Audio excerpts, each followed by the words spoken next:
Do you wonder about past lives? Have you ever thought about where your soul has been, where it's going, or what lessons and memories have been gathered along the way? In this podcast, we will discuss past life memories, psychic phenomena, energy healing, and other metaphysical topics with experts and the average person to find out how we can heal through these experiences. So I invite you to join me on my journey. Welcome to the Regression Session.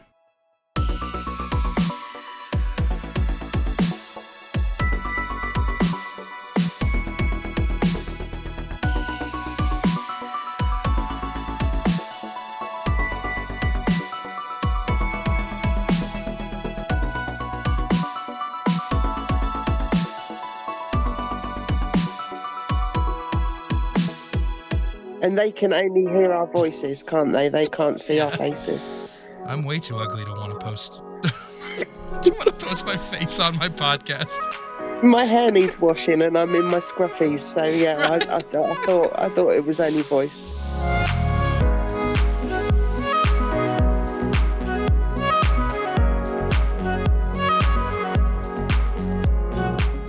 Welcome back to the Regression Session. My name is Ian. Welcome to the Regression Session. To any new listeners, thank you for tuning in. We love you. This week, we're going to have a good friend of mine, Amanda Gibbs, on.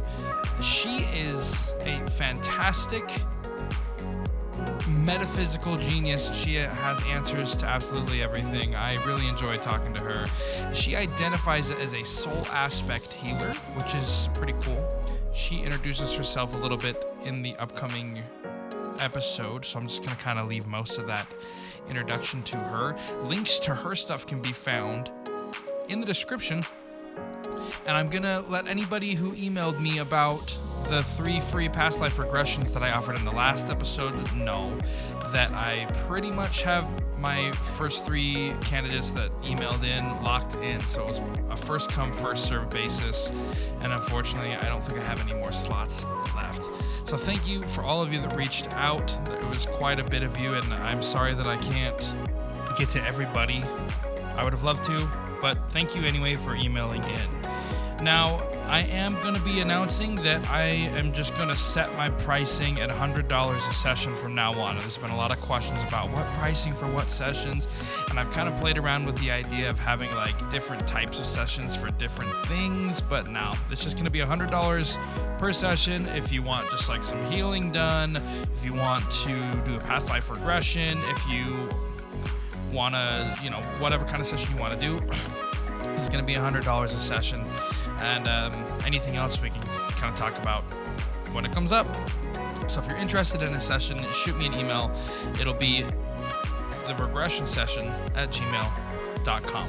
And without any further ado, let's go ahead and jump into the episode with Amanda. Hey, Amanda, thanks for coming back on the show. Hello, Ian. Thank you for having me back. It's wonderful to be here again. I've been really excited to have you on since we talked about you coming back on. I'm actually really nervous to talk about what we're going to talk about because, traditionally this is like a very family-friendly show. This isn't necessarily a family-friendly topic, necessarily. Mm-hmm. But it's an important topic. Before we get started on it, just kind of tell the audience a little bit about yourself. I know that, I introduced you before, but let's hear what you got going on. Who are you? Where do you come from? So I'm Amanda Gibbs. I am based in Surrey in the UK, so just kind of south of London. And I've been spiritual since I was in my teens. Started off very intuitional work with the tarot and all of that. And then probably about 8 years ago now, Spirit decided to take me down the route of coaching and then bringing in regression for me. So past life regression, which was never a journey I planned to go on. but it was one that was just coming into my skill set when I was doing healing. I was getting past life insight, kind of looked into the shamanic world and thought I was going to train in shamanism. And then I manifested an opportunity for somebody to teach me past life regression, and then went on to get myself certified in the UK, and bring that into my spiritual toolbox, basically as a spiritual coach. So I use lots of different modalities to help people to really connect with who they are and to heal the past. And we just talked about right before we started recording about something else that you decided that you were. I think that it's important that you say that what you are, what you decided you are. Yeah, so I've always known that I'm here to kind of to translate frequency, to translate messages from the other side. So I've always seen myself as like a translator, and I've been through many different phases on my spiritual business journey as I've kind of built up my skill set. But now I am identifying as a soul aspect healer, because everything that I do is about bringing the different aspects of the soul together into oneness with us and with that healing element. So yeah, I'm a soul aspect healer. When you say that, I almost imagine like you're taking like these little pieces of like fabric and like helping sew them together into like a tapestry or like a blanket or something, something comfortable, something that helps people feel more at home. That's almost kind of what the image I get. It's like you're helping like sew people together almost. I like that a lot.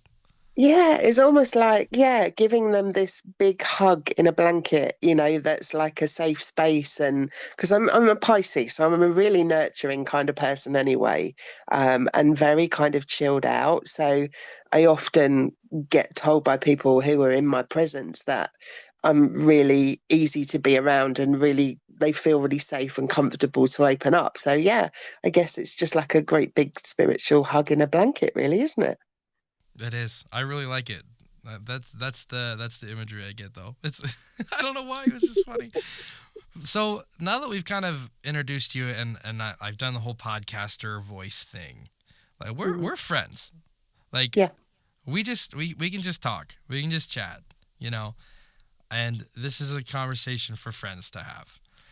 And the the topic I want to talk about is, you know, what's the best way to say it? Like spirituality or spiritual connection in intimacy, Hmm. whether or not it's in relationships or not. Because I feel like in the world largely, and this doesn't apply to everybody, right? But like largely in media, entertainment, and in everyday life, there's a really big lack of emotional or spiritual connection during intimacy, and it's treated.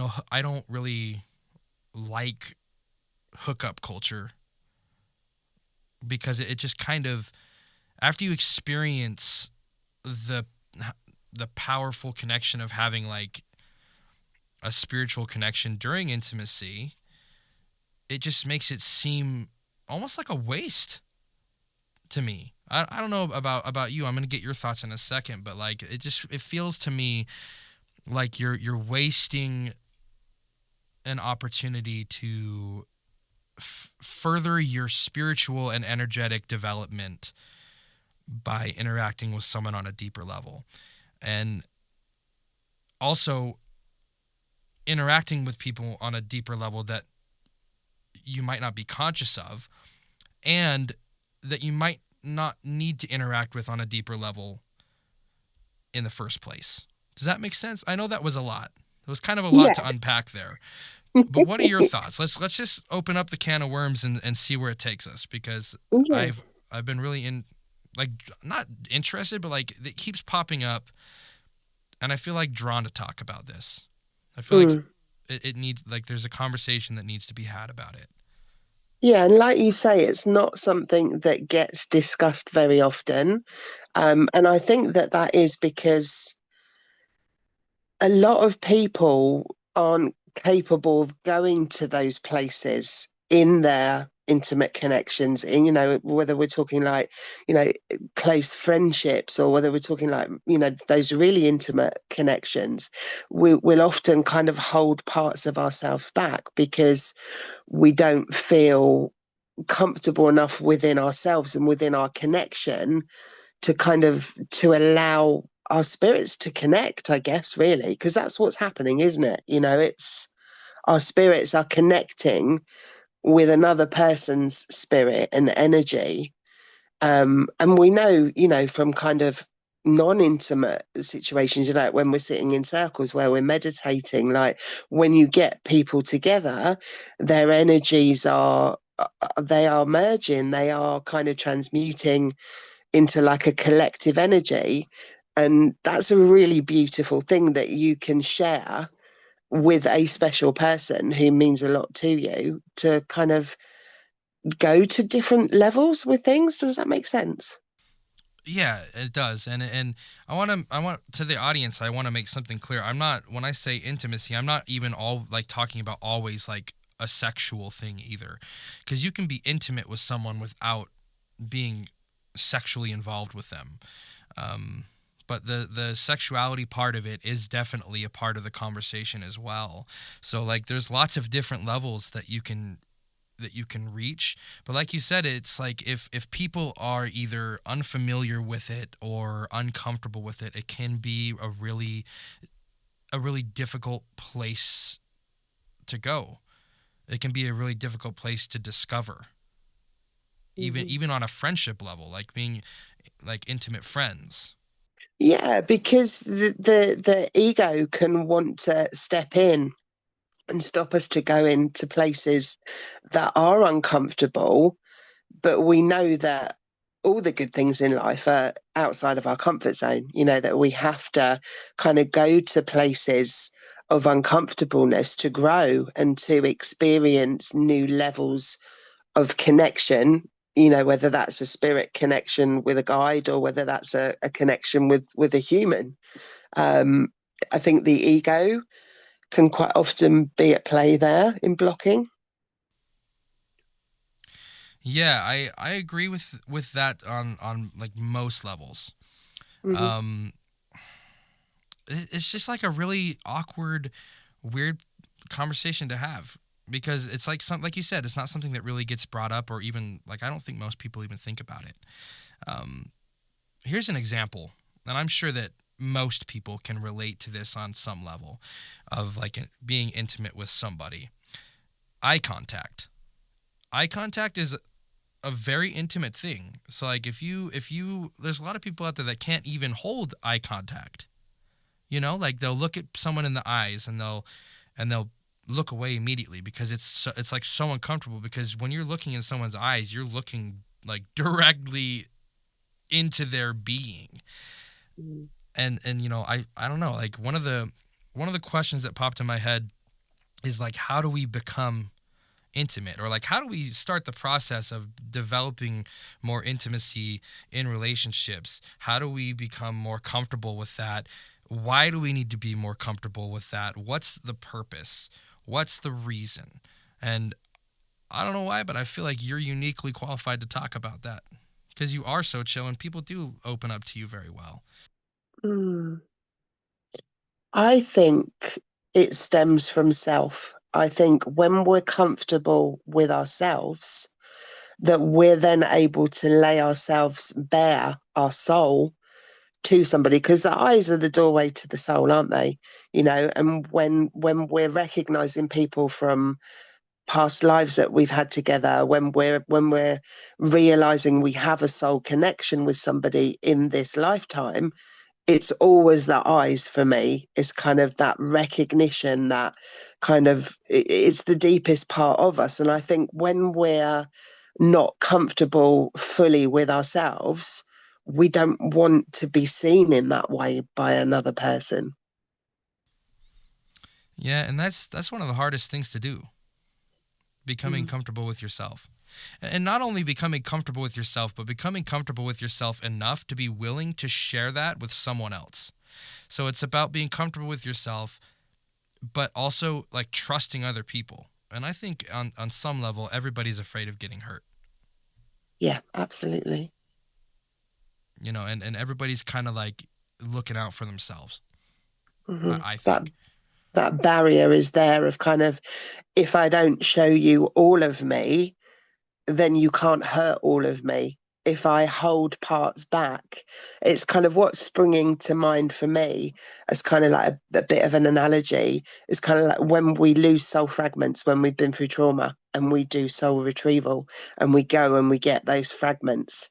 It's kind of like if when we're standing, laying our spirit bare to somebody and allowing them to fully see us, if we have that fear of trust and that kind of, I need to hold some of myself back so that I don't bear the brunt of any hurt that's coming my way through my full 100% being. Yeah, like you there's always parts of yourself that you're trying to protect. But the question I'm feeling like drawn to ask is like once you become comfortable with yourself enough that you're willing to share parts of yourself, like what do you have to lose by sharing all of you? Like if someone's not going to like you, or someone's going to reject you, or someone's going to hurt you for showing part of yourself, then they're going to do the same thing if you show all of yourself. Mm-hmm. You know what I mean? Like being what it really I think is coming down to in this part of the conversation at least is like it's more worth it to like just be yourself than to like be yourself all the way than just being a little bit of yourself. Yeah, 100%. It's being that authenticness in yourself that is going to draw the right kind of connections in for you anyway. And then it's just about kind of trusting that. And I think depending on the connection that you have with another person, like a specific person, it's about that alignment between the two people as well. That some people you could see the benefit of showing all of yourself to because you see something in them that they're mirroring back to you that makes kind of a resonance of like, this is a person that I want to invest my time into building this connection with. And so therefore I want to be vulnerable with them. I want to show them all of me, because then that we're giving them the option to accept us as we are, all of us, or to reject us. And then we move on to a different lesson, and hopefully we learn our lesson, and then the universe just brings us a bigger and bigger blessing every time. Right. And I don't think either of us are saying like every single person that you meet, you need to just lay it all out on the table, show all your cards to everybody. Neither of us, I don't think that's what we're trying to say. I'm not, No. that's not what I'm trying to say. But the thing is with me is it's like you're not here. Okay. You're here to like experience being yourself. And if you're gonna hold back on that, all you're doing is denying yourself experiences. And yeah, being rejected and being hurt it's a big part of life. It's a really big part of life, and it's something that like if you're going to experience being Amanda and I'm going to experience being Ian and everyone else listening to this is going to experience being the fullest version of themselves, you can't afford to hide yourself from the people that you're closest to, because all it's going to do is stop you from experiencing the full spectrum of what you're trying to experience in the first place. Mm-hmm. And I think if we don't go through those difficult experiences where we experience hurt, and every single lesson that we go through in life, I have found from my 53 years of experience of living on this planet, the hardest lessons are the ones that have stood me in the greatest stead for what's coming in the future. They're the ones that have helped me to grow the most. They're the ones that have helped me to be able to alchemize that experience and to be able to help other people. So I think we've got to be fully invested in everything that we do and kind of really own our energy. And like you say, we're not saying that we're going to have that kind of connection with every single person that we try to form connections with. And I think that's where it's about using discernment and kind of, really, really looking into the soul of each person that we come across in everyday life. And, is this a person that I want to nurture a connection with? Is this a person that I want to show more of myself to? Is this a person that I could build an intimate connection with? Um, when we're looking at our friendship groups, it's exactly the same. It's, is this a person that I'm prepared to work with and to grow with to kind of nurture an intimate connection? Yeah, and it's just, for most people, I think they don't really know even where to start. Mm-hmm. Like, I know there's people that are going to be listening to this who are like, okay, this makes sense. I understand what they're trying to say. I just don't know where to start. And you brought it up a little bit earlier, but it starts with yourself. But how? You're really good at picking out little pieces of like little gold nuggets of things.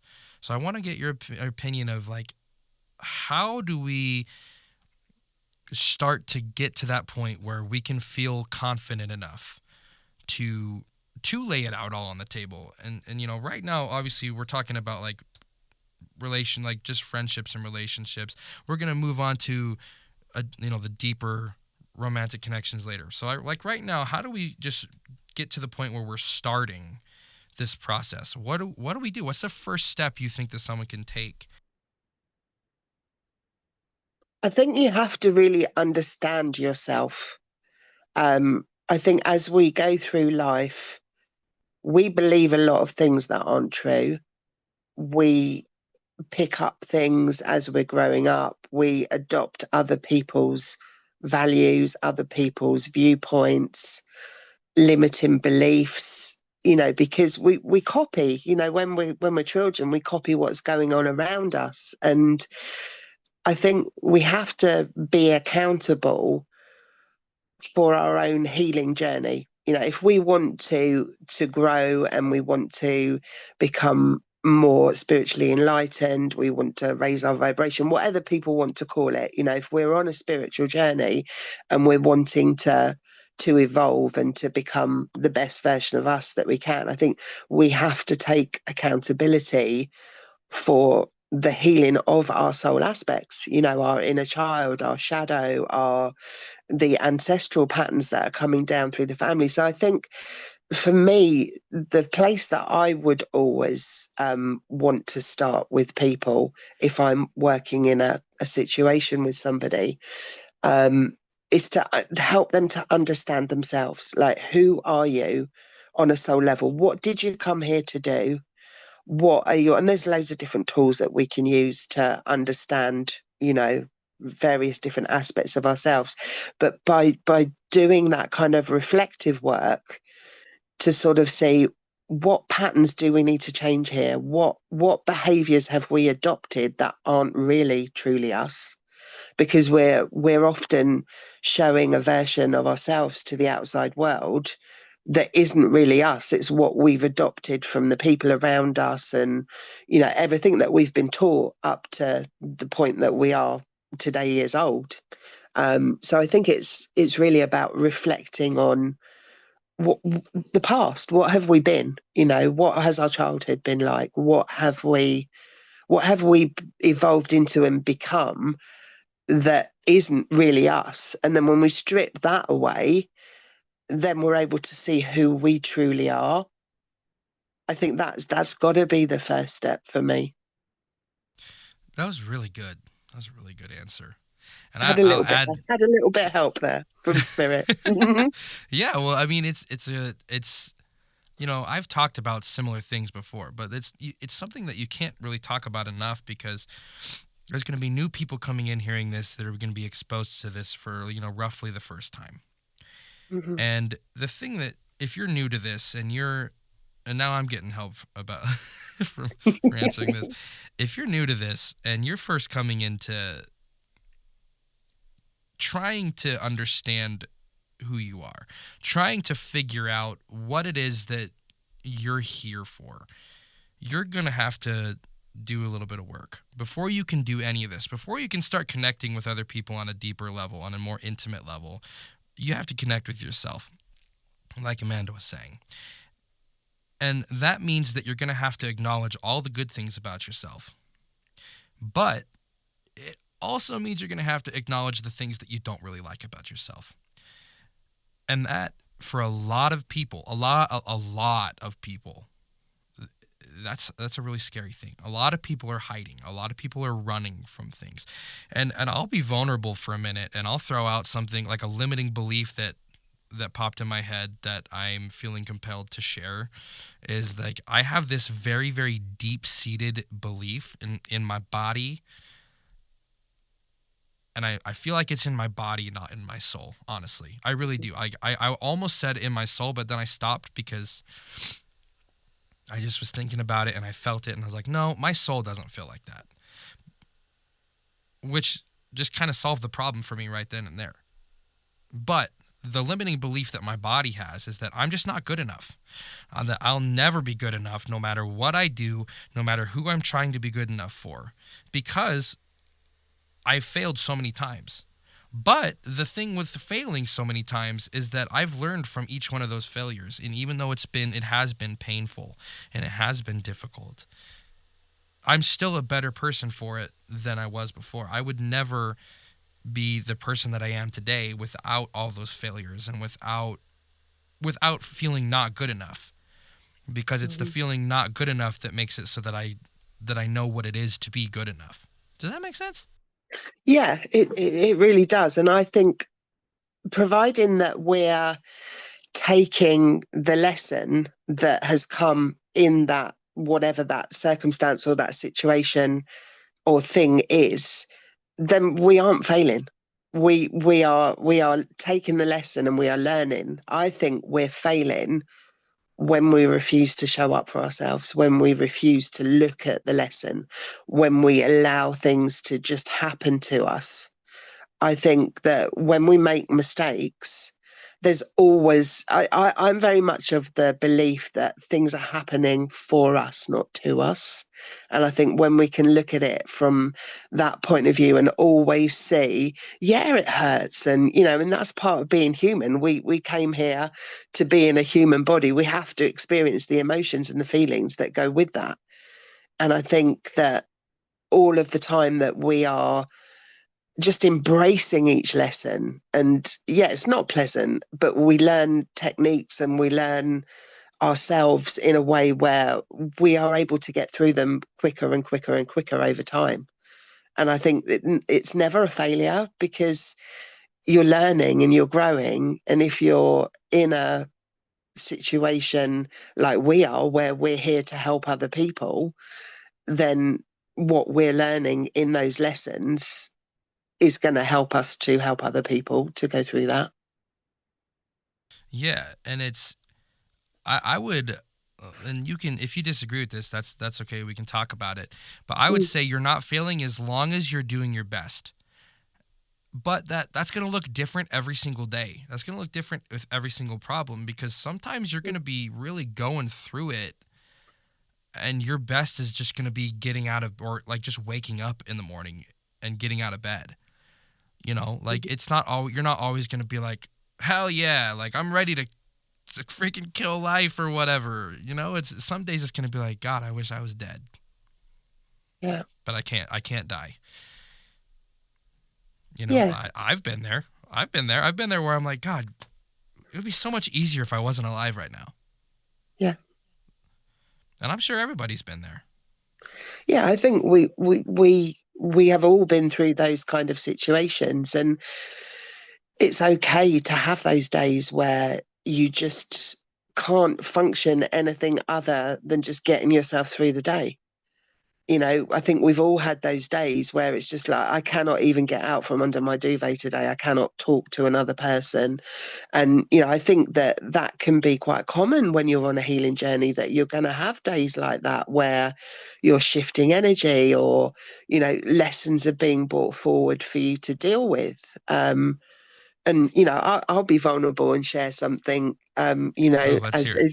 as you have, like, laid the pathway open. Let's get vulnerable. I had a big loss last year. I lost my father, who was like my rock, and I've realised now and done a lot of reflecting that I wasn't able to do while he was still here. That we had a very codependent dynamic, and I was really lost suddenly without him here. I was like, I don't need to care for him anymore. What's my purpose? What am I supposed to be doing? And I fully went into that grief and really stepped back from life for several weeks and just threw myself into music, because music for me is healing. And just allowed myself to feel those things. And it literally took me 3 months before I had a day where I actually experienced a little bit of happiness.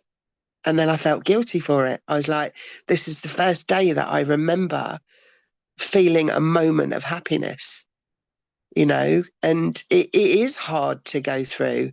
And we will have those days, whatever different challenges that we have going through in life, but it gives us an opportunity to be able to heal something. Like, my relationship with my mum has got so much better because I always had the relationship with my dad. So, we're now getting an opportunity to nurture a relation, well, an intimate connection, between a mother and a daughter, that probably got sidelined before because my dad was getting all of my focus because he had dementia and I was literally with him all the time. So I think there's healing opportunities in everything that we go through. And sometimes we need those days just under the duvet where we can't talk to anybody. Our spirit is healing, our body is healing. Yeah, and being, we kind of have an advantage of being more aware of like the energy that goes into it, because a lot of people, they're not aware of that. They're not aware of like okay, look, I'm going through a major shift right now. Another vulnerable moment I'll have is, so like the I announced in my show that I recently went through a divorce, right? So the night, and I've never really shared this story with like anybody. This was just like all me. So you're the first one that's hearing about it.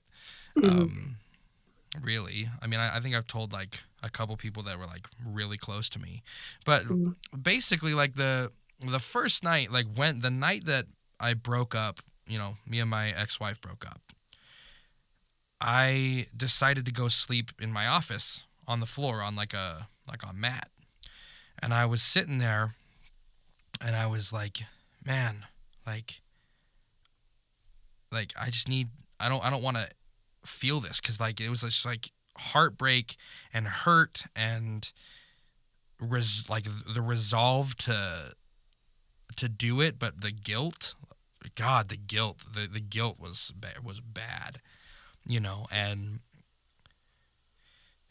I made the decision to just sit there before allowing myself to fall asleep and just let it hit me right in the gut. I remember like right above my belly button, right in the middle of my body. It was just like, it hit me like a freight train. I made the conscious decision to do that. And that was the last time for like an entire year that I did anything energy work, because it took so much out of me to just allow myself to just let all that hurt hit me right in the gut. But I had the advantage of understanding what was happening. I don't think a lot of people have that awareness.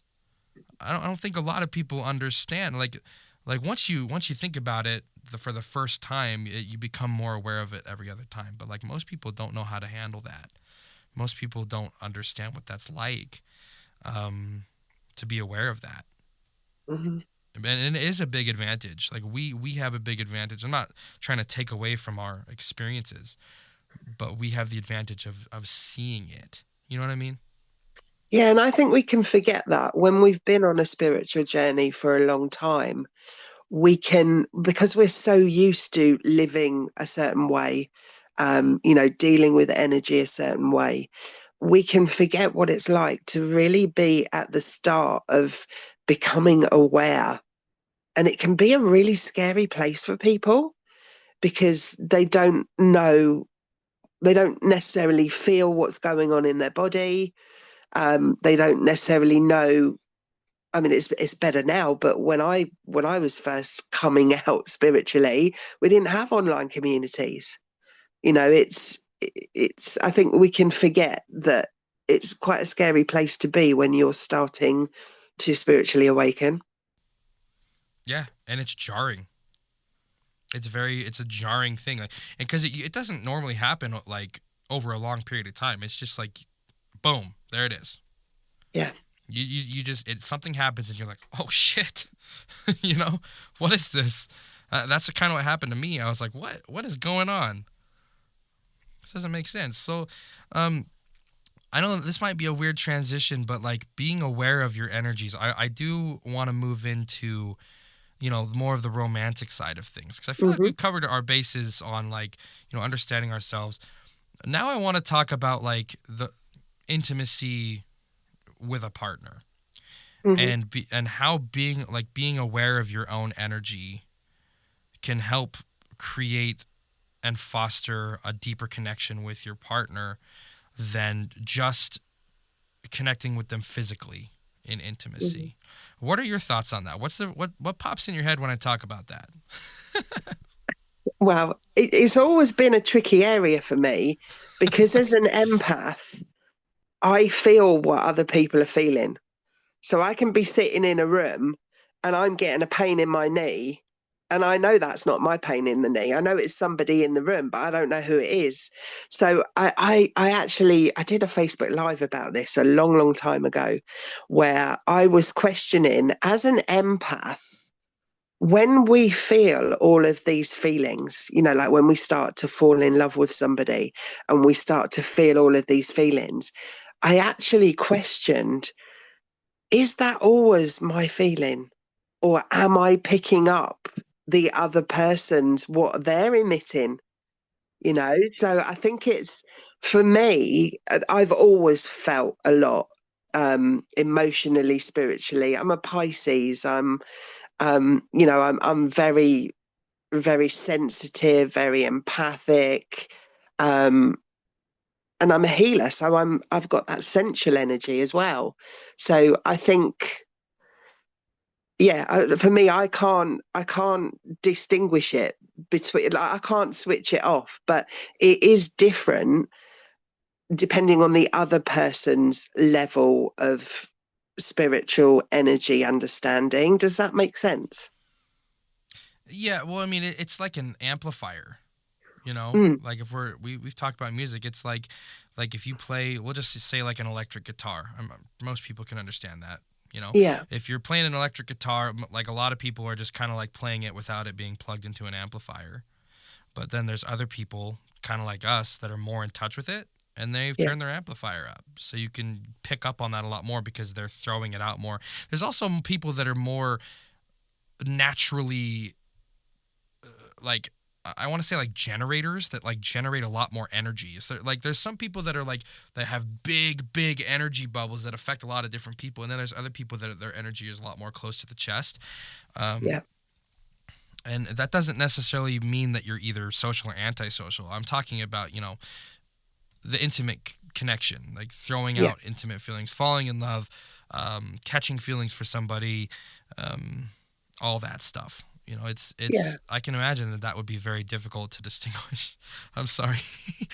And I think as well that people have a different ability to, and I guess this goes back to what we were first talking about with the whole trust.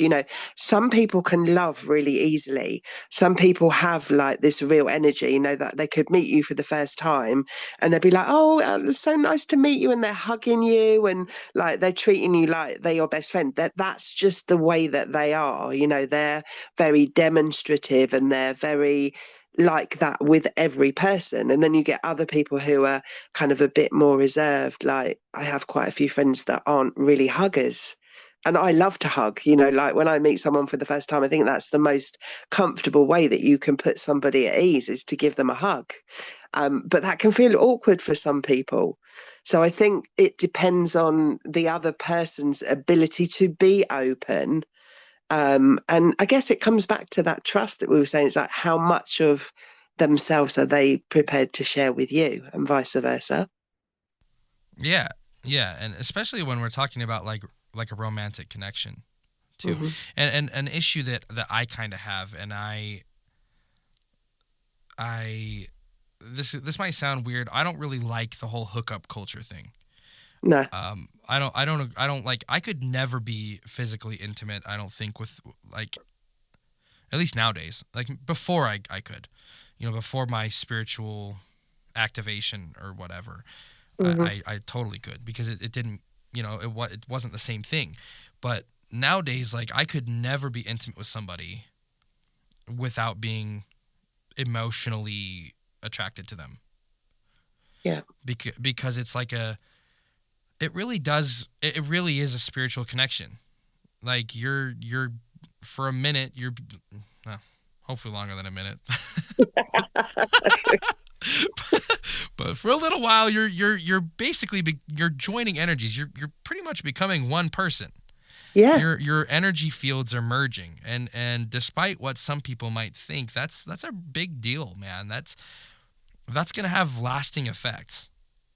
Yeah. And so like being aware of that, it's important, and I think that like if you're in a long-term relationship, if you're in a budding relationship, if a new one, whatever, it's Yeah. important to start building that trust, and it's rewarding too. So like if you can have a very intimate experience where you're aware of the energy exchange, I think that can help build a romantic relationship and take it way farther than just looking at intimacy as like a physical connection. Yeah. 100%. Because like you're saying, we're sharing our spirit with somebody. We're not just sharing our body with somebody.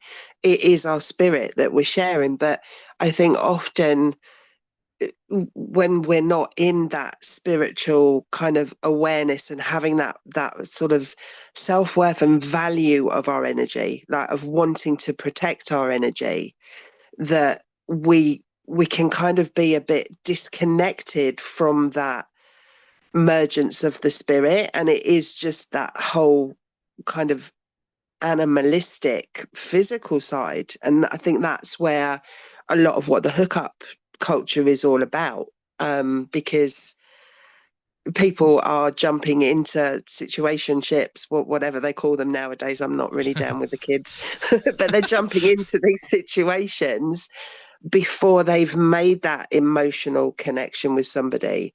But when you take the time to do that and you nurture that other person's spirit, the experience is just so much deeper on an emotional level.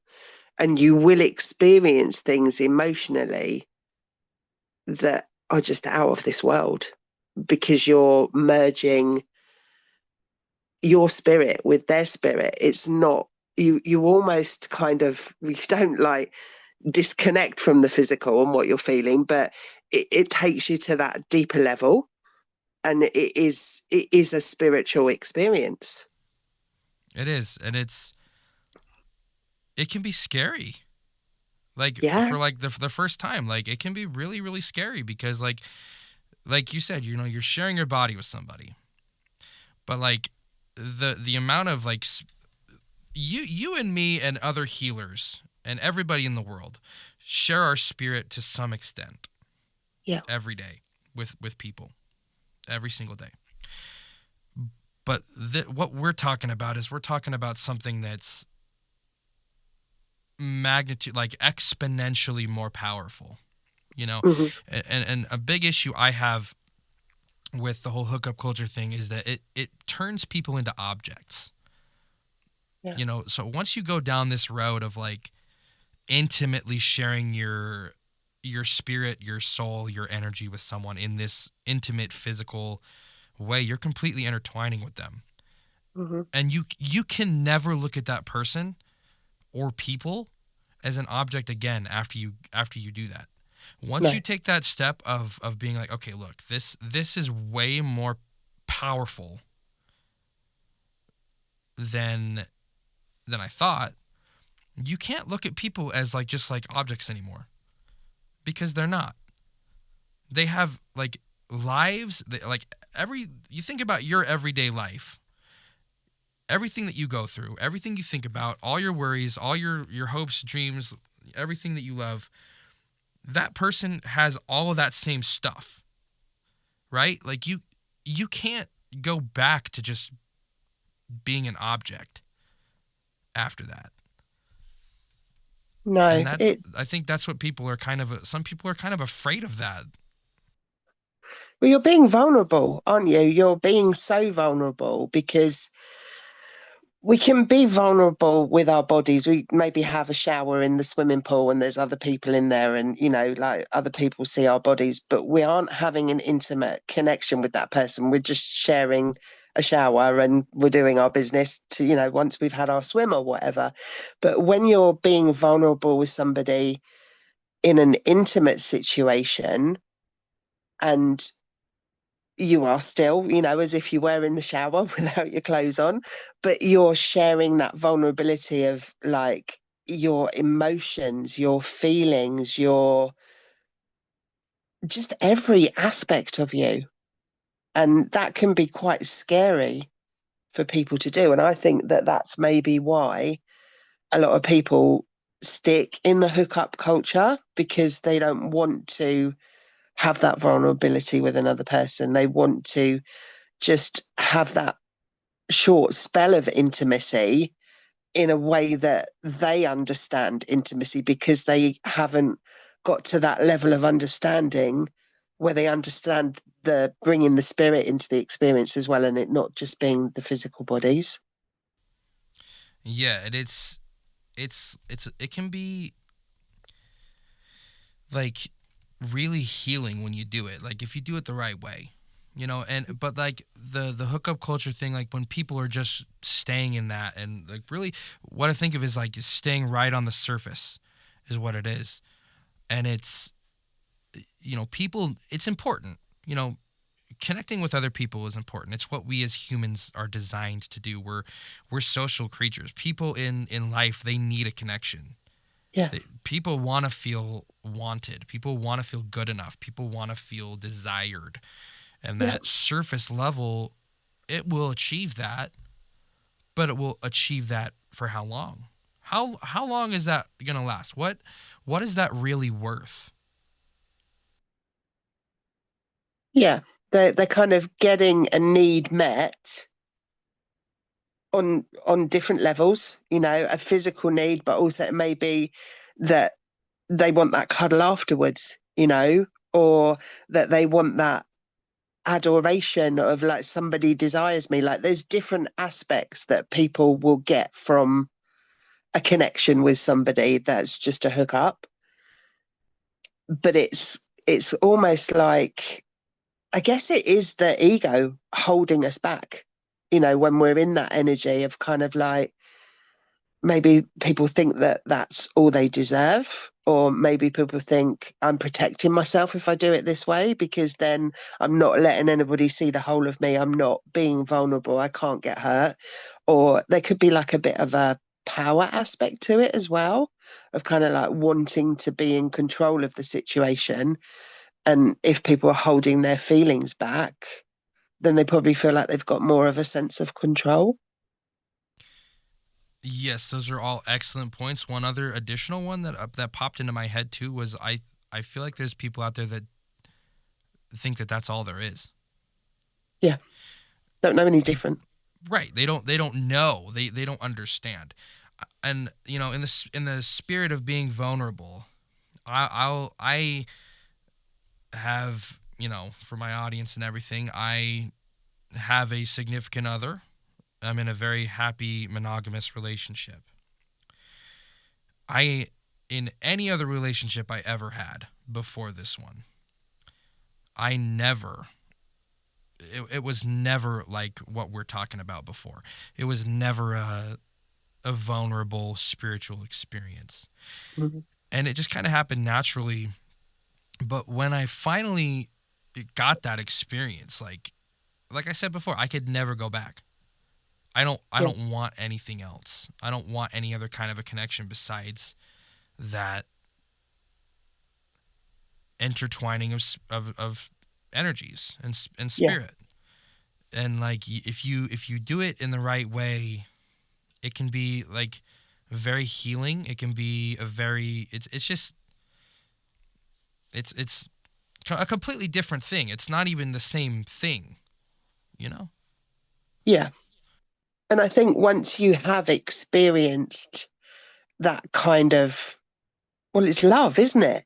Everything comes down to love and that kind of, and we are love. It's the most powerful vibration that there is. And I think once you've experienced that kind of love within an intimate connection and you've seen the places that you can go to when you are vulnerable enough to allow yourself to connect that way with another person, I don't think you do want to go back. I think it's almost like if somebody says to you, you can have steak for dinner every night, or you can have a burger. It's like once you know that steak exists, it's kind of like, I don't know, maybe that's not the best analogy, but it's almost like you going to another level that why would you want to settle? I think is a good word. Why would you want to settle for something that isn't that? And I think it's very hard. And I think as we heal more within ourselves, it can become harder to find connections like that because not everybody is at that same level of awareness and willingness to be vulnerable. Yeah. And here's a moral question too. Is like how is it is it okay to only have steak sometimes? Like like what am I trying to ask? If I want a steak, right? And I don't have steak at home, right? If somebody doesn't have the steak at home, but they Yeah. want to go out and they don't want to have steak every night, but they want that. Like when does it become not okay? Like what, because I know like a lot of people coming into the spirituality, they're coming from a religion, and there is a lot of like sexual trauma. Okay, we're Mhm. gonna call it what it is. It's demonization of sexual activity that a lot of the organized religions, like the biggest organized religions in the world, they demonize it. They demonize sexual connection. They demonize all this stuff. And there's a lot of people that are, like I have to wait till marriage to experience any physical connection like that. Like, or I should wait till marriage. That's what I'm supposed to do. I feel guilty for wanting this connection. At what point, like, when is it okay? What's the guidelines? I don't think people like. I feel like that's a big part of it that needs to be talked about. It's a confusing part. It's a awkward part. It's hard to understand if you didn't grow up religious, right? But there's a lot of people that are moving into this space from that other space. So what are your thoughts on that? I know that's a lot. That's a lot to unpack. I know, and I'm sorry for putting you in that situation, but you No, understand what I'm trying to say. yeah, yeah, no, it's fine. And it probably is harder for me to understand that because I wasn't brought up with any kind of religion. I was given a free rein to find what religion I wanted. And I found spirituality when I was about 16, 17. So I don't really have any kind of experience in this lifetime with religion. But I think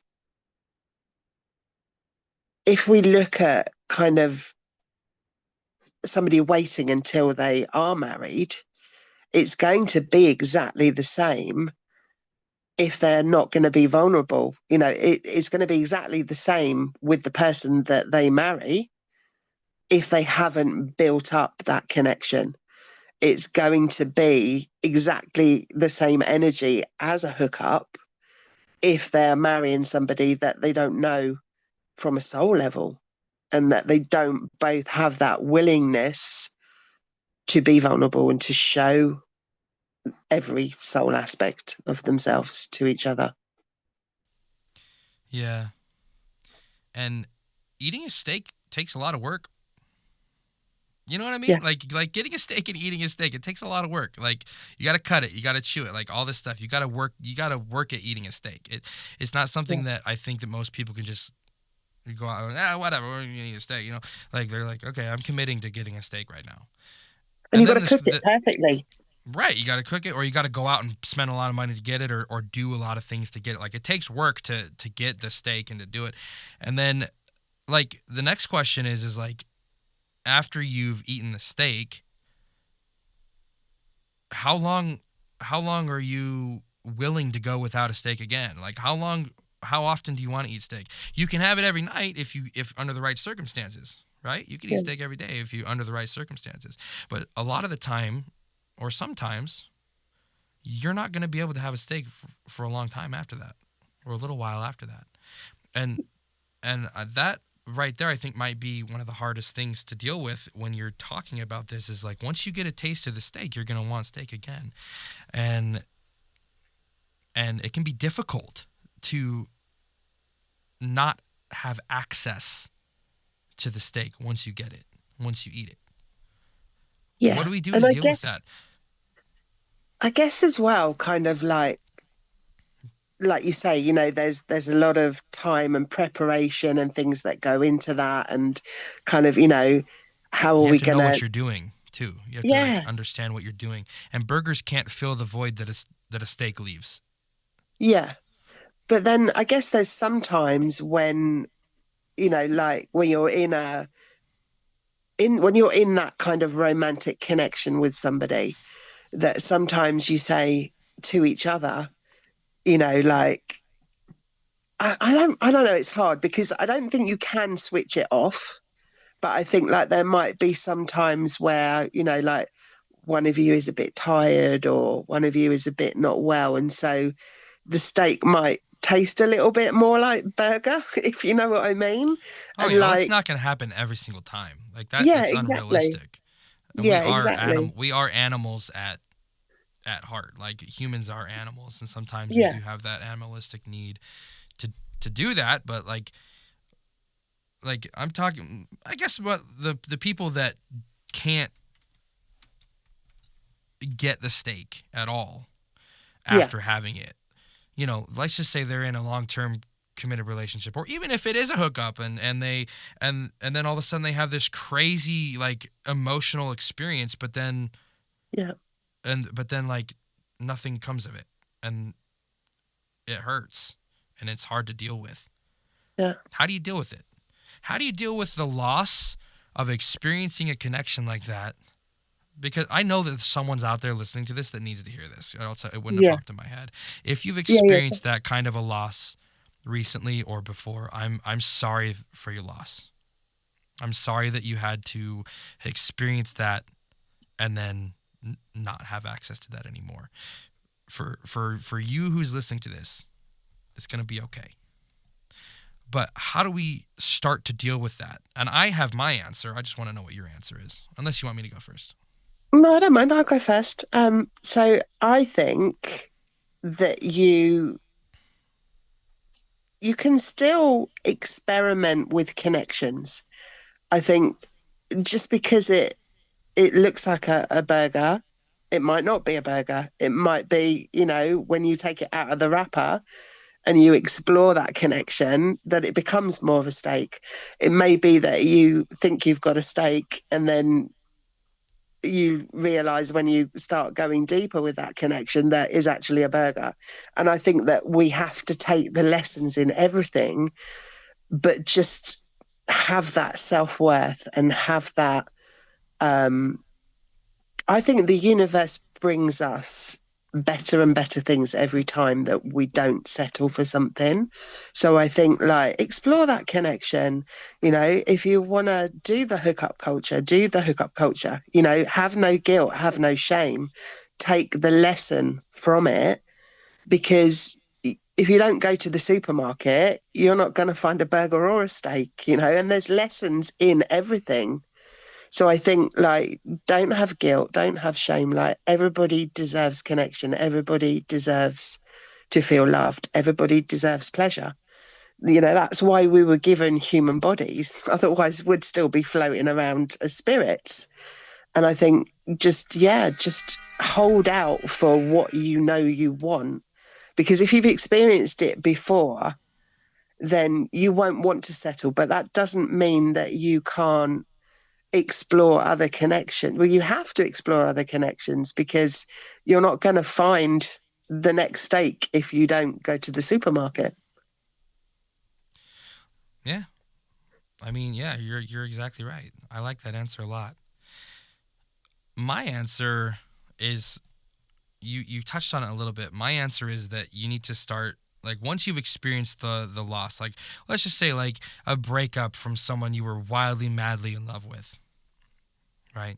Someone that you had that spiritual, sexual, physical, emotional, energetic, perfect feeling connection with, right?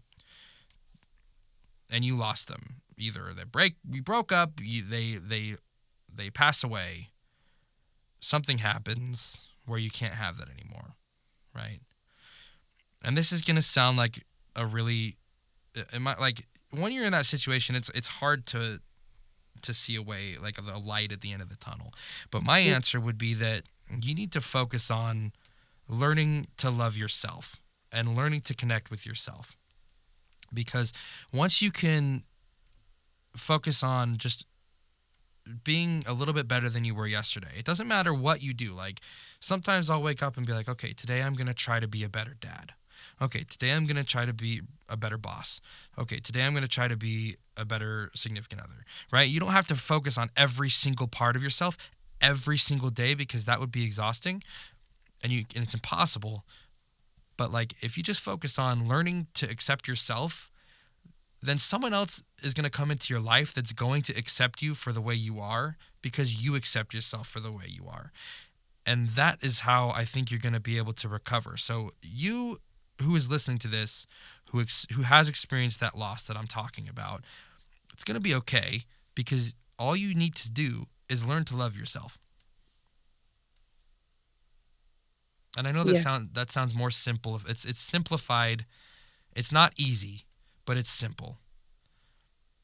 Yeah, and I think when we can get to a place where we do truly love ourselves, then we realize that we don't need to seek that in other people. So that then when it is presented to us from other people, we can appreciate it a lot more. It's almost like if I guess it's like kind of topping up a cup. You know, if your cup is really, really empty, you're going to need a lot more pouring externally into your cup.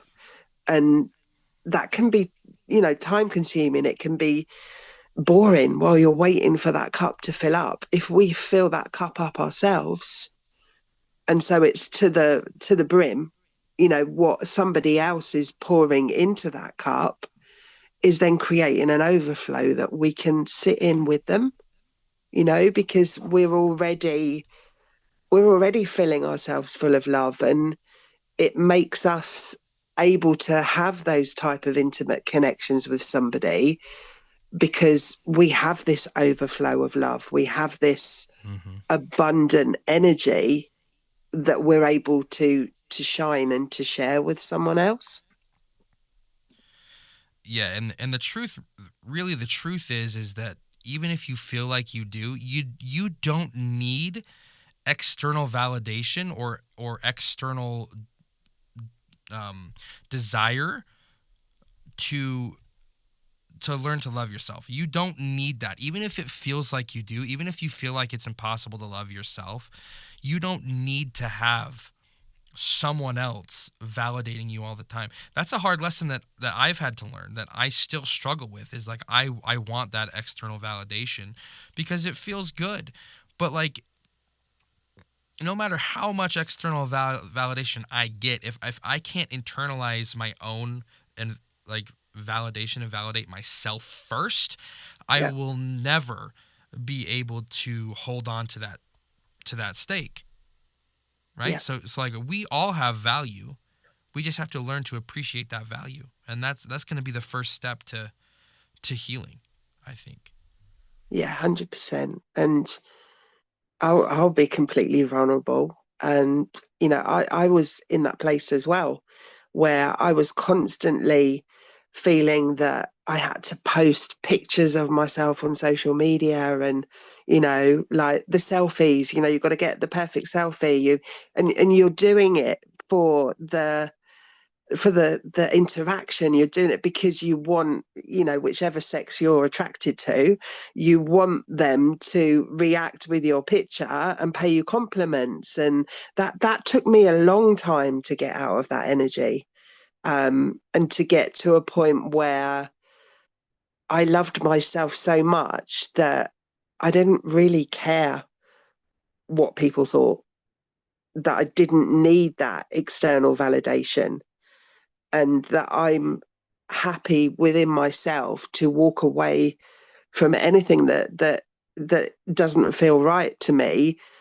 Whereas before I would have like just clung to that kind of need for validation, whether I was interested in that person or not. It was just like, just adore me, just, and the whole pouty selfie things. I did that for years. And I'm sure there's a lot of people who are struggling in that energy now and just feeling like that they need that. But honestly, you are enough in yourself. You are an amazing, beautiful human being, whether you see that or not. That we each have our individuality and our uniqueness, and that there are people out there who will see all of you and accept that and love that if you do. What we put out is what we attract. Yeah. Especially young people. Like nowadays, like the people when I grew up, when I was growing up, I didn't have access to the internet. I remember dial-up internet, man. Like when I was growing up, I didn't do the whole Facebook or MySpace or Instagram or whatever, and like young people nowadays, that's their life. That's what they do. That's how they exist, is online. Like their whole existence is online, and that can be really, I think, detrimental. Advice from me would be to, maybe if you're struggling in that space and you're dealing with that and you're like a younger person, maybe take a step back a little bit. Take a step away from that energy, because that energy is not really the cleanest energy to be in. Yeah, definitely. I think there's a whole lot of challenges for the younger generation who are now just starting to dip their toe into the dating pool. It's very, very different to, like my generation, where we didn't have the internet. We barely had mobile phones. I remember going out to kind of like nightclubs and stuff, and like you meet a guy and he'd ask for your phone number. Well, for me it was a guy, because that's my preference. And he'd ask for your number, and you didn't have a mobile number to give him. I remember giving this guy my number, and I was staying at a friend's house that night, and this guy rang my parents' house at 3 o'clock in the morning to check if I got home. And he woke my dad up, and my dad was like, "Well, I'll tell her you called, mate, when she comes home tomorrow, but she's staying at her friend's tonight." And we didn't even have mobiles. So it's a totally different way of doing things now, and everything is kind of at the fingertips, so it feels easy. And so I think this is why a lot of the time people will settle for an easy connection where they don't have to show themselves fully, um, to know that stake even exists. Yeah. And the instant validation too. Like everything, like any information you could possibly want, all you got to do is whip out your phone and put it in Google and ask a question, and that information will pop up. Everything that we do, it happens right now. You want dinner, you go to the store and you buy a ready to eat meal. You're thirsty, you go get a drink. Like everything is, like you said, right at the fingertips. And I feel like people are really missing out on deeper connections because they're taking the first thing that they can get, because the impatience is real. Like, and also, like, it's hard to, everybody's online. So you're scrolling through all these people who are on dating sites or whatever's going on. And you're okay, yep. And then none of them come back and you're like, oh, finally somebody matched with me. I better hold on to this as much as I can. And then it might not be worth it. It might not be something to invest all that energy and time into, and it sucks. But maybe taking a step back might be a good piece of advice for someone in that situation. Yeah, just reflect. And I guess we're kind of going full circle to kind of where we really started, where like how do we get to know self? And it's reflecting, it's kind of looking at how we've been brought up, what we believe. Is that something that I actually believe, or is that something that I've been told? Does that make it true because somebody told me? And kind of really sort of looking within to see who we are. And I think that would be my piece of advice to anybody who is like just starting to dip their toe into the dating pool. If we have anybody, younger who's listening to this, like the more that you know yourself and that you're able to reflect on who you are, you're going to attract much better quality connections that will just be so much more fulfilling for you.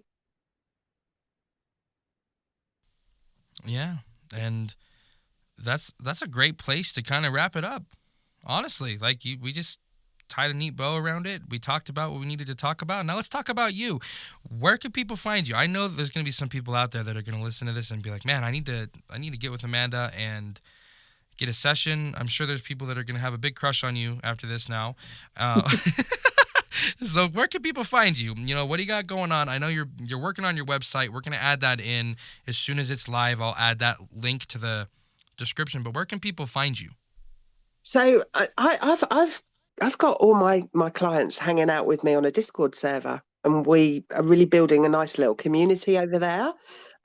So if people wanted to email me and reach out that way, I can get them into my Discord server. I've got different channels in there depending on, what aspects of spirituality people are interested in. And I go live over there and we do sessions and workshops. Obviously, I do one-to-one work as well.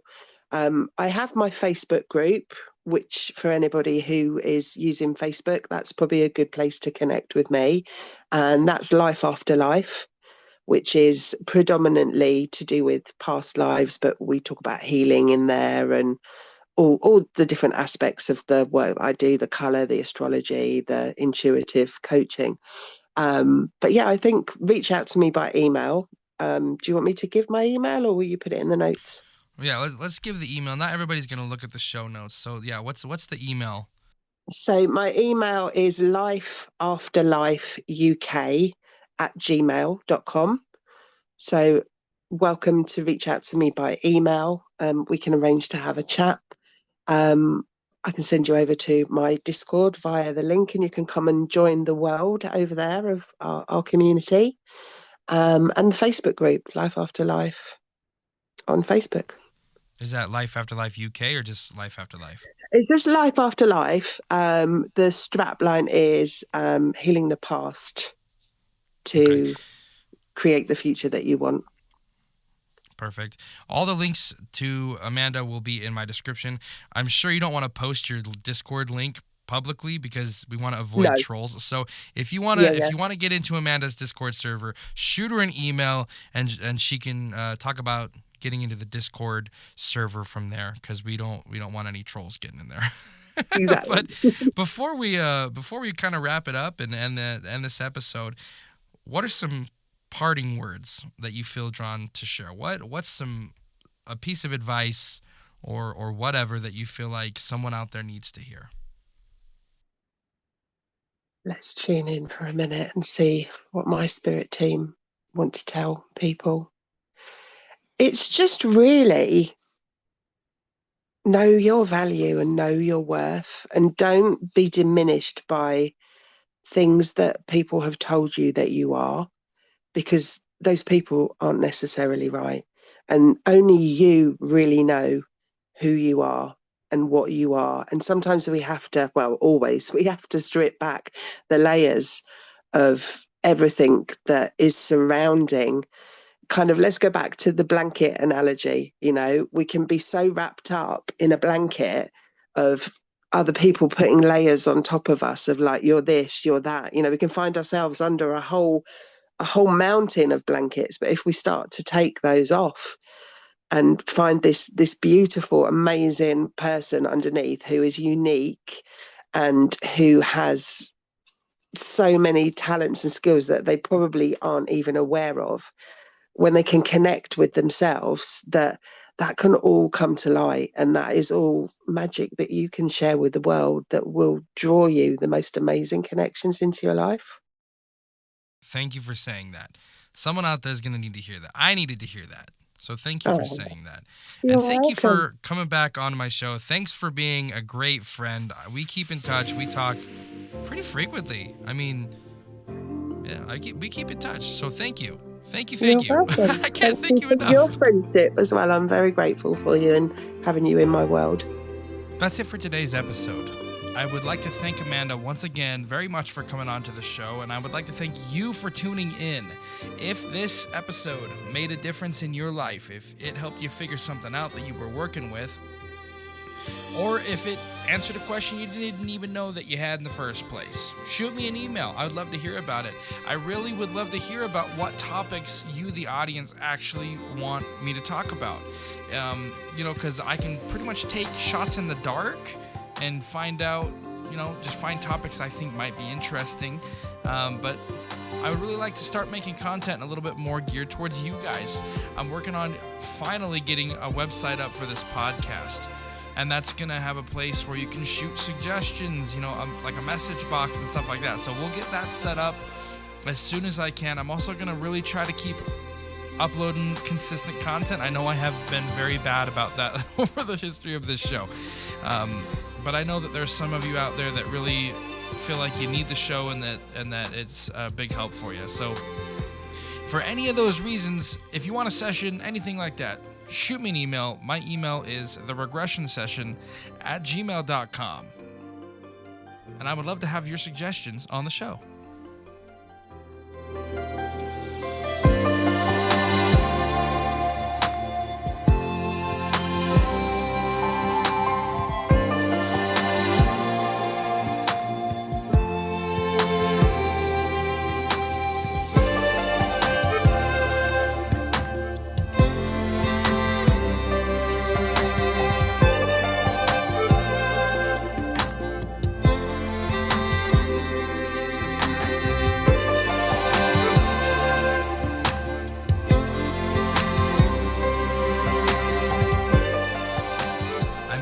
I feel like the piano is more versatile for the most part.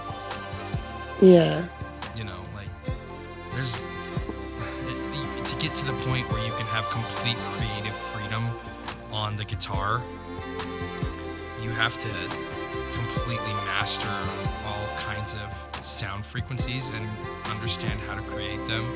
On the piano, it's relatively straightforward. Yeah, I get that. Can you hear me okay, by the way? Yeah, I can hear you fine.